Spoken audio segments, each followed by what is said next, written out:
Well, let's start off with why this cockpit door was actually unable to be overridden. Is that by design or is it a fault there?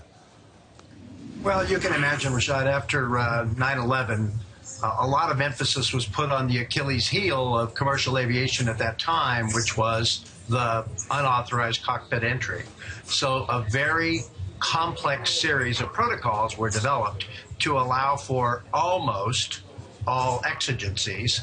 Sadly, I have to underline the word almost, and it involves flight attendants being able to ask for access, certain response things, certain codes. It was very well thought out to allow for almost everything that could happen, save what happened with Germanwings. Rick, the thing is, these cockpit doors, I mean, describe the locking mechanism, if you would, for us. And well, they're designed to withstand even grenade attacks, aren't they? Yes, I mean, it was quite clear to us 14 years ago that it was an imperative that the crew could stay sterile, could stay away from any intruders. And so a great deal of effort was put in to make sure that happened. But of course, crew needs to get in and out of the cockpit. So the way it specifically works is that there is a series, especially on the Airbus A320, a series of electronic methodologies to gain access. There's a code outside the airplane that allows the flight attendant to input codes. In the case of Germanwings, there's even a camera for identification. And then in the cockpit itself is a three-way toggle switch that allows the crew to do any number of things: to open the door, to respond to a request to open the door, or to, if they suspect something is amiss, if the protocols are not properly followed, then to put a locking mechanism in it that is timed. So it is possible for the crew, either one of the crew, to reach over and toggle it in the lock position, and it's very hard to override from outside, and that's by design.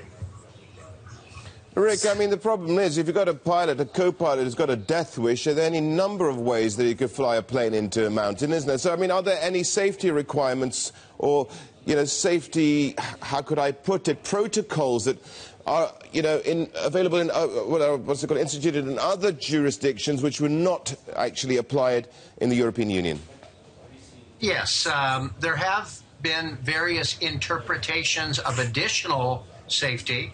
The most common one employed by a number of jurisdictions worldwide, including the largest home of commercial aviation in the United States.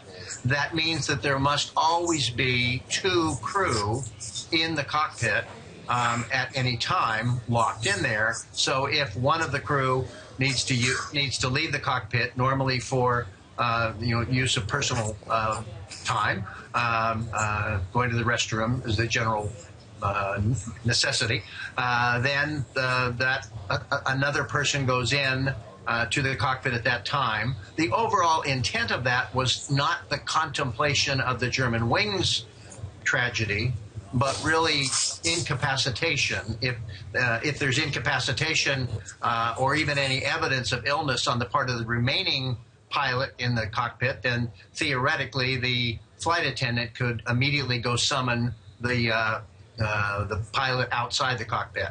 But now we have a whole different issue, and some would say that having that extra person in the cockpit might not have been beneficial in the case of a very determined person, should this co-pilot issue be proven to be correct.